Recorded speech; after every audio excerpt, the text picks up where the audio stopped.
नमस्कार दर्शक बंधु आपण को आम चैनल को स्वागत 2026 हार्दिक अभिनंदन एवं शुभकामना जणाई आजिर कार्यक्रमटी को आरंभ करिबा। देखंतु आमर आजिर एही कार्यक्रमटी समस्त मीन राशिर व्यक्ति विशेषंक पई बहुत अधिक गुरुत्वपूर्ण रही। सेतिपाई आपण धैर्यर सहित एही भिडियोटी को शेष पर्यंत देखंतु एवं आपणकर व्यस्त बहुल समय मध्यरु मात्र 10 मिनिट समय आपण निज पाई दियंतु एवं निज भविष्य विषय रे जानंतु। विशेष भाव में 2026 किभଳି रहिबो ताहा जानंतु, कारण आपणकर शनिकर 7.5 चली। देखंतु एही भिडियो रे आपण सेही 6टी भविष्यवाणी विषय रे जानिबे, जहा 2026 रे हेबाकु थिबा ग्रह मानकर गोचर अनुसार आपणक जीवन रे निश्चित भाव रे घटिबो एवं आपण लेखि रखंतु यह संपूर्ण भाव रे सत्य अटे। आपणक जीवनर 2026 रे एही सबु तारीख गुड़िकरे गुरुत्वपूर्ण घटना मान निश्चित भाव रे घटिबो, जहा आपणकर भाग्य एवं भविष्यत को परिवर्तन करिबो। किंतु सर्वप्रथमे जानी रखिबा अत्यंत आवश्यक जे समस्तंकर जन्म कुंडली भिन्न भिन्न होइथाए एवं पूर्व जन्मर कर्म अनुसार एही जन्मर कुंडली प्रस्तुत होइथाए। सेतिपई आपणक कुंडली अनुसार आपणक जीवन रे जहा घटिबार थिबो ताहा निश्चित घटिबो। किंतु धर्मशास्त्र एवं ज्योतिष शास्त्र साहाय्य आपण भविष्यत रे हेबाकु थिबा घटना विषय रे आगरु जानि परिबे एवं प्रतिकार मध्य करी बड़ घटना को छोट करि परिबे। ताहा सहित देखंतु ग्रह मानकर गोचर जहा समस्त ब्रह्मांडर गोचर करुछंती सेमाने आम समस्तक जीवन रे बड़ प्रभाव पकाई थांती। किछि ग्रहंकर गोचर राशि परिवर्तन आमको शुभाशुभ फल प्रदान करि थांती एवं किछि ग्रहंकर गोचर मध्य आमको अशुभ फल प्रदान करि थांती। सेतिपई एही 2026 रे आपण देखिबे आपणक जीवन रे बड़ परिवर्तन आसिबो।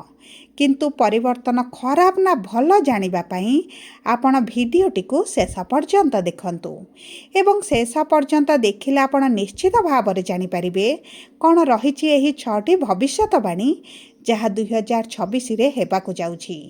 किंतु भिडियोटी आरंभ करिबा पूर्वरु जदि आपणकर भी मीन राशि होइथाए एवं आपण भी ईश्वर को आंतरिक भक्ति एवं विश्वास करंती तेबे भिडियोटी को लाइक करंतु। कमेंट बॉक्स रे जय जगन्नाथ जय माँ लक्ष्मी अवश्य लिखि दियंतु। ता सहित आम सह जोगाजोग करिबा पई भिडियोर मध्य भाग रे एक व्हाट्सएप नंबर टी दिया जाइछि, जो नंबर साहाय्य आपण आम सह जोगाजोग करी निजर नूतन कुंडली प्रस्तुत करि परिबे, कुंडली विश्लेषण कराई परिबे किंबा आपणकर चाकरी विवाह व्यवसाय प्रेम संपर्क शिक्षा स्वास्थ्य को नहीं किछि समस्या रहिछि ताहार सहजरे एवं स्वल्प मूल्य रे समाधान करि परिबे। सेतिपई आपण आम सह भिडियोर शेष पर्यंत जोड़ी होई रुहंतु एवं व्हाट्सएप नंबर माध्यम रे आम सह जोगाजोग करंतु। एबे आसंतु कार्यक्रमटी को आग को बढ़ाइबा एवं सही 6टी भविष्यवाणी विषय रे जानिबा जहा एही 2026 रे निश्चित घटिबो। किंतु आपण ध्यान देई बुझेबार अछि जे केउ क्षेत्र रे ही परिवर्तन गुड़िक घटिबो। आपणकर शिक्षा रे ना कैरियर रे ना प्रेम संपर्क रे ना वैवाहिक जीवन रे ना आपणकर स्वास्थ्य रे। सेतिपई आपण टिके ध्यान देई देखंतु एवं बुझंतु। एबे सर्वप्रथमे जानिबा आपणकर राशि रे नवग्रहंकर स्थिति टी एही 2026 रा आरंभ रु किभଳି रहिबा पई जाउछि। देखंतु प्रथम गृह रे शनि, चतुर्थ गृह रे गुरु, षष्ठ गृह रे केतु, नवम गृह रे बुध, दशम गृह रे मंगल शुक्र एवं सूर्य एवं द्वादश गृह रे राहु विराजमान करिसंती, जहा फल रे सेही गृह गुड़िकरे सेमानकर प्रभाव निश्चित भाव रे रहिबो। तेबे सर्वप्रथम भविष्यवाणी विषय रे आसंतु जानिबा। देखंतु प्रथम भविष्यवाणी हैला राहु आपणकर द्वादश गृह रे संपूर्ण वर्षटी रहिबे, माने डिसेंबर 5 तारिख पर्यंत एवं कुंडलीर द्वादश गृह को एतेटा शुभ बोली मना जाएनी।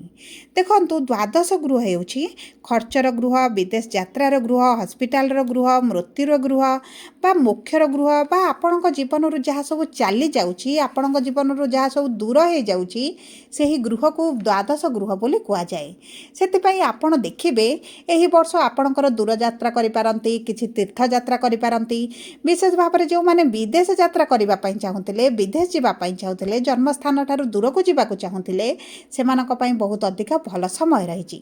ଯଦି ଆପଣଙ୍କର ଶିକ୍ଷା ପାଇଁ ହେଉ, ଚାକିରି ପାଇଁ ହେଉ, ବ୍ୟବସାୟ ପାଇଁ ହେଉ, ଆପଣ ଦୂରକୁ ଯିବାକୁ ଚାହୁଁଥିଲେ, ବିଦେଶରେ ରହିବା ପାଇଁ ଚାହୁଁଥିଲେ କିମ୍ବା ଜନ୍ମସ୍ଥାନଠାରୁ ଦୂରରେ ରହି କିଛି କରିବା ପାଇଁ ଚାହୁଁଥିଲେ, ତେବେ ଆପଣଙ୍କ ପାଇଁ ବହୁତ ଅଧିକ ଭଲ ସମୟ ରହିଛି।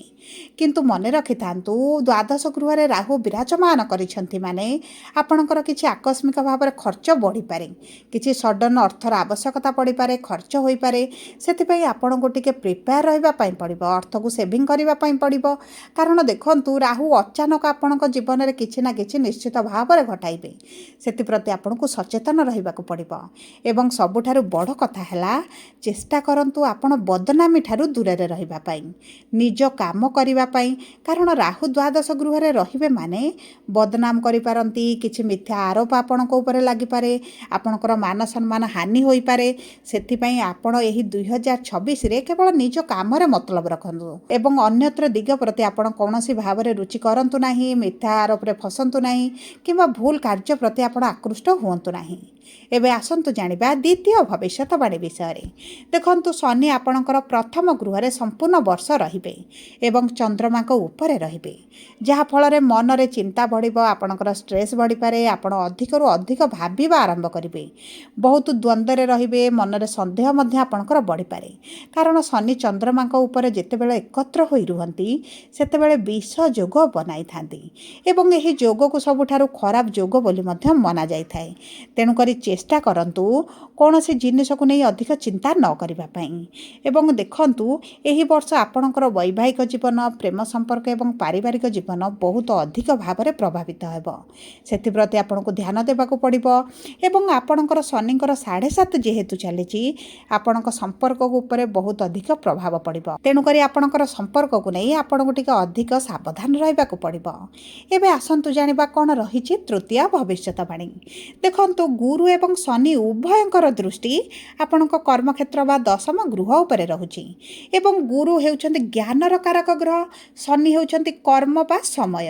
ତେଣୁକରି କର୍ମକ୍ଷେତ୍ର ଉପରେ ଆପଣଙ୍କର ସକାରାତ୍ମକ ପ୍ରଭାବ ପଡ଼ିବା ପାଇଁ ଯାଉଛି ଏବଂ ଗୁରୁଙ୍କର ଦୃଷ୍ଟି ଜୁନ୍ ମାସ 2 ତାରିଖ ପର୍ଯ୍ୟନ୍ତ ଆପଣଙ୍କ କର୍ମର ଗୃହରେ ରହିବ।